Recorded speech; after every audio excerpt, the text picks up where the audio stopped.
Hello everybody. तो आज अपन start करेंगे सेल इंजरी।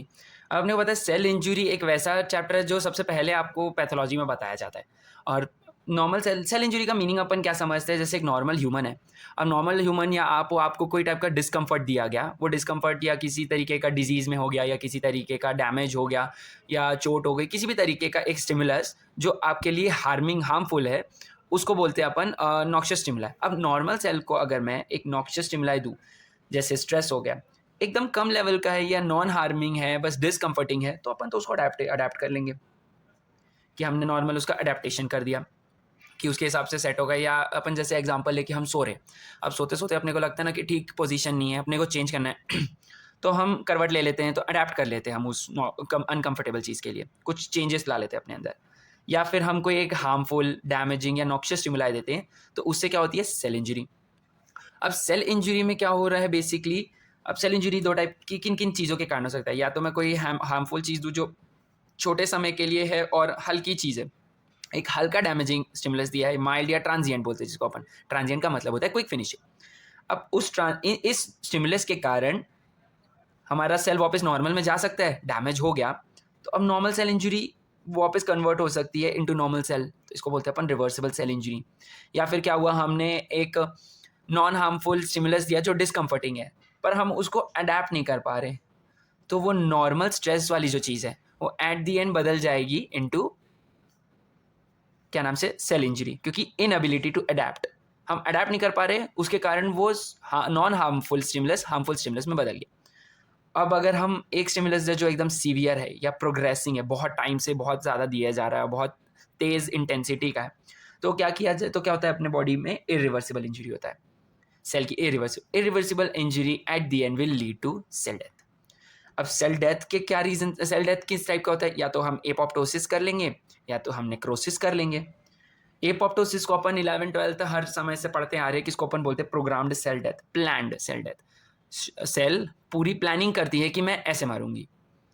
और नेक्रोसिस क्या है, अगर हमने न्यूट्रिशन नहीं दिया, हमने ऑक्सीजन नहीं दिया, या हम उसको बहुत डैमेज कर दिए बहुत ज़्यादा, उसके कारण वो अपना मेटाबॉलिक फंक्शन या नॉर्मल इंटेग्रिटी मेंटेन नहीं कर पा रहा है, तो उसके कारण उसका नेक्रोस हो जाता है, सेल डेथ।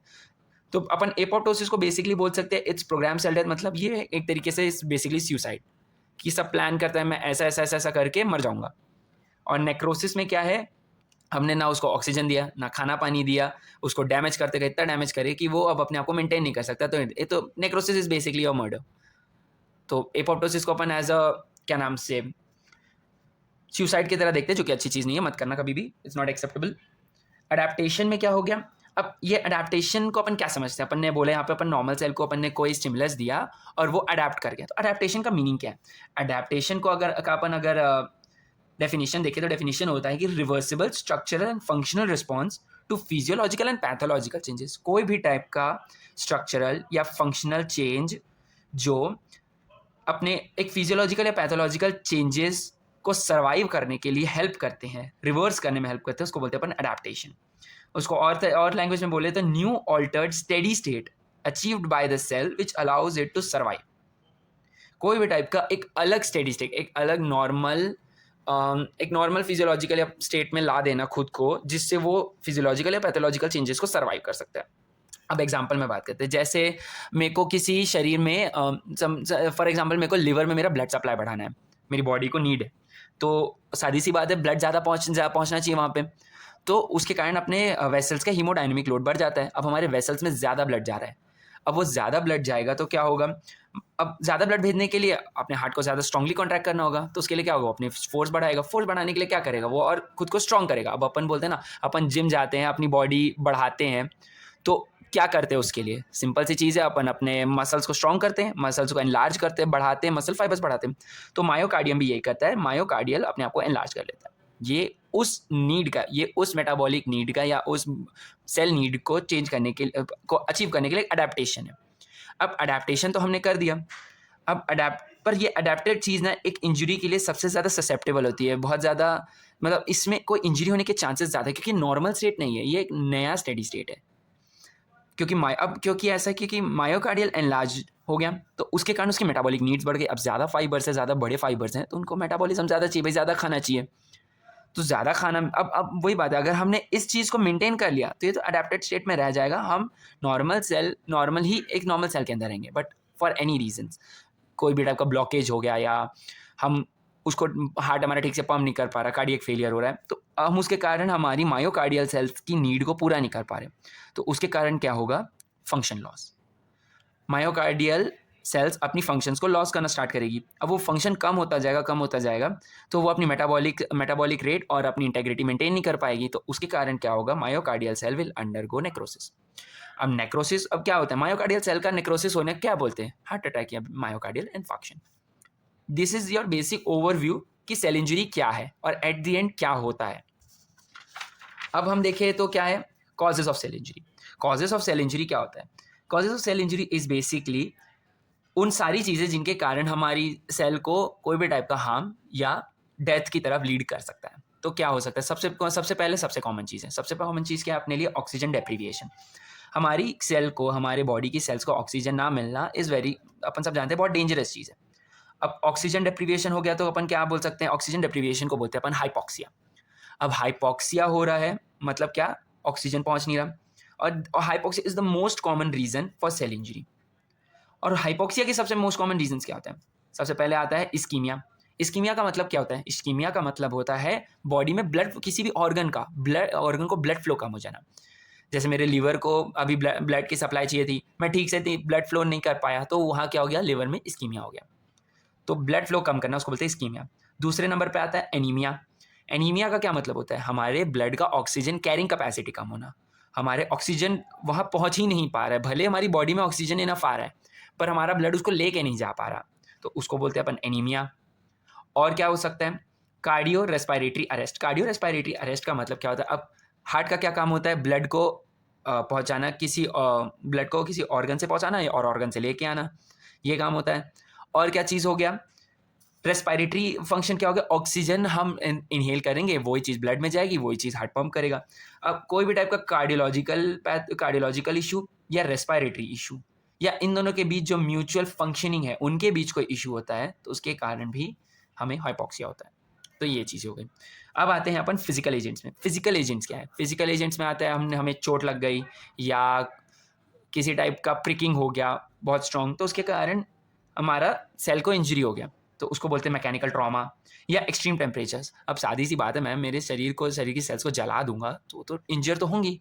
या फिर क्या होगा, कोल्ड, एकदम एकदम ही कोल्ड, एकदम -20-30 के नीचे का कोई टेम्परेचर है और हम उसको रेगुलेट नहीं कर पा रहे, तो क्या होगा, हमारी सेल्स फ्रॉस्ट बाइट में चले जाएगी। और फ्रॉस्ट बाइट में क्या होता है, हमारे सारे मेटाबॉलिक फंक्शंस और सारे प्रोटीन्स फ्रोज अप होके डीनेचर होने के चांस में आ जाती है। तो क्या होता है, इसके कारण एक्सट्रीम टेम्परेचर्स अपने लिए ठीक नहीं होते। और क्या होता है, रेडिएशन। अब अपन मूवीज़ में, इतनी सारी मूवीज़ में देखे कि भाई कोई बंदे को रेडिएशन हो गया। अब हल्क वाला केस तो अलग है, अब हर मूवी का रेडिएशन होता है तो इंसान धीरे धीरे, वो डॉक्टर बोल देता है कि अब आपको धीरे धीरे मरना होगा, मर रहे हो आप। क्यों, क्योंकि सारी सेल्स अब धीरे धीरे, सारी सेल को बहुत इनफ डैमेज पहुंचा है। क्यों, क्योंकि रेडिएशन के कारण डीएनए डैमेज होता है। डीएनए डैमेज होता रहेगा तो वो अपनी नॉर्मल फंक्शनिंग, जो कि जैसे मेटाबॉलिक फंक्शनिंग्स हो गई, एंजाइम्स हो गई, ये सब चीज़ को अब डीएनए ही नहीं बचा तो प्रोटीन नहीं बनेगा, प्रोटीन नहीं बनेगा तो एंजाइम्स नहीं बनेंगे और सेलुलर साइटोस्केलेटन नहीं बनेगा। उसके कारण अपनी इंटेग्रिटी लॉस करेगा सेल, या फिर अपनी एंजाइम्स नहीं बना पाएगा तो मेटाबॉलिक एरर्स आएंगे। ये सब चीज़ के कारण रेडिएशन या फिर इलेक्ट्रिक शॉक। अब आते हैं अपन केमिकल एजेंट्स में। अब केमिकल एजेंट्स में क्या हो रहा है कि कोई नॉर्मल सब्सटेंस है बॉडी का जिसके कारण हो सकता है, जैसे ग्लूकोज या सॉल्ट। अब कोई भी अच्छी चीज़ ज़्यादा समय के लिए दिए जाए तो वो अच्छी नहीं रहती। वैसे ही ग्लूकोज और सॉल्ट अपने बॉडी के लिए इंपॉर्टेंट है, श्योर, बट बहुत ज़्यादा देना is harmful for our body. वैसे ही ऑक्सीजन, अब अपने को पता है oxygen is the most important thing for our, but at the end हम ऑक्सीजन को अगर एकदम एक्सेस में देते तो उसकी टॉक्सिसिटी हो जाती है।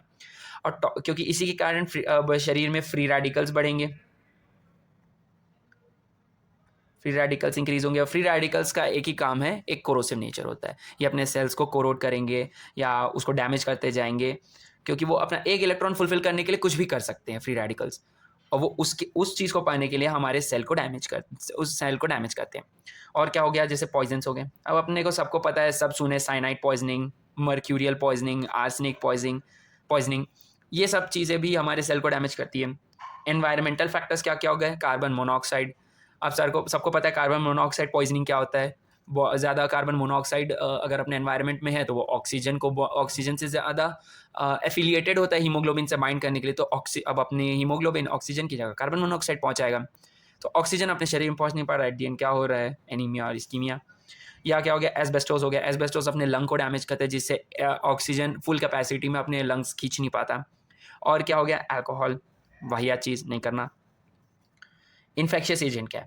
अब इन्फेक्शियस एजेंट इज़ बेसिकली आपका viruses, bacteria, fungus, tapeworm, parasites, ये सब चीज़ें अपने सेल्स को इंजेस्ट करते हैं या उससे न्यूट्रिशंस निकाल लेते हैं। ये सब के कारण अपना सेल अपनी इंटेग्रिटी मेंटेन नहीं कर पाता, अपना लाइफ सस्टेन नहीं कर पाता। और क्या है, जेनेटिक एबनॉर्मेलिटीज़ हो गई। जेनेटिक एबनॉर्मेलिटीज़ में क्या, अब जेनेटिक एबनॉर्मेलिटीज़ सबसे ईजी है कि एनीमिया बोल दो। कौन सी जेनेटिक एनीमिया होते हैं अपने पास, सिकल सेल एनीमिया हो गया, थैलेसीमिया हो गया, या फिर हमारी बॉडी में एक्स्ट्रा क्रोमोसोम्स हैं। एक्स्ट्रा क्रोमोसोम में होता है तो अपने को कौन सा सिंड्रोम मिलता है, डाउन सिंड्रोम। और क्या हो गया, अपने बॉडी का by any means genetic structure हिला हुआ है या फिर डीएनए प्रॉपर्ली फंक्शन नहीं कर पा रहे, तो क्या होगा, प्रोटीन ठीक से फॉर्म नहीं होगा। अब प्रोटीन ठीक से फॉर्म नहीं हुआ तो डिसफंक्शनिंग होगी प्रोटीन की। अब प्रोटीन की डिसफंक्शनिंग हुई तो क्या क्या होगा, एंजाइम ठीक से नहीं बनेगा, साइटोस्केलेटन नहीं बन रहा है, मेम्ब्रेन प्रोटीन्स नहीं बन पा रहे, पोरिन्स नहीं बन पा रहे, ये सब चीज़ होता है। तो उसके कारण क्या हो गया, अब सबसे पहले एंजाइम नहीं बना तो सारे मेटाबॉलिक एरर्स आ गए अपने बॉडी में, इनबॉर्न मेटाबॉलिक एरर्स। जैसे फॉर एग्जांपल अपन देखें तो फॉर एग्जांपल फिनाइलएलेनिन हाइड्रोक्सिलेज की कमी से अपने को फिनाइल कीटोन्यूरिया मिल जाता है। तो ये सब चीज़ के कारण हो जाता है। और क्या हो गया, मिसफोल्डेड डीएनए या मिसफोल्डेड प्रोटीन का एक्यूमुलेशन होना, जिसके कारण एक एपोप्टोटिक सिग्नल प्रोड्यूस होता है जो अपने सेल को एपोप्टोसिस में हेल्प करता है। और क्या होता है, इम्यूनोलॉजिकल रिस्पॉन्स। अब इम्यूनोलॉजिकल रिस्पॉन्स में अपन क्या देखते हैं, अपन सबके दिमाग में सबसे पहले आता है ऑटो इम्यून डिजीज़। तो ऑटो इम्यून डिजीज़ तो हो ही रही है, जैसे रूमेटॉइड आर्थराइटिस हो गया। और क्या क्या है, अब अपन देखते हैं physiological reaction upon virus infestation. अब अपने को पता है वायरस अपने शरीर में एंटर करता है तो उसको वो मैक्रोफेजेस पे अटैक करता है, किसी भी सेल पे अटैक करता है। तो सेल के पास दो चीज़ रहता है, या तो वो सिग्नल भेजता है कि मेरे को मार दो ताकि ये वायरस भी मर जाए, या तो वो खुद मर जाएगा ताकि वो वायरस उसके साथ साथ मर जाए, एपोप्टोसिस कर दे, या कोई आके उसको इनहेल या मतलब फेगोसाइट कर जाए। तो फॉर एग्जांपल एड्स और इसके टाइम पे मैक्रोफेज ये करते हैं। तो ये सब चीज़ हो गई। यह हो गया न्यूट्रिशनल इम्बैलेंस। न्यूट्रिशनल इम्बैलेंस में क्या हो रहा है, जैसे प्रोटीन एनर्जी मैल न्यूट्रिशन, या फिर ओबीसिटी के टाइम होता है। ओबीसिटी के टाइम पे हार्ट रिस्क होते हैं, डायबिटीज़ मेलाइटिस का रिस्क होता है, कैंसर्स होते हैं। तो ये सब चीज़ होता है। तो ये एक नॉर्मल ओवरव्यू है कि सेल इंजरी क्या है and what are the causes of cell injury. Thank you.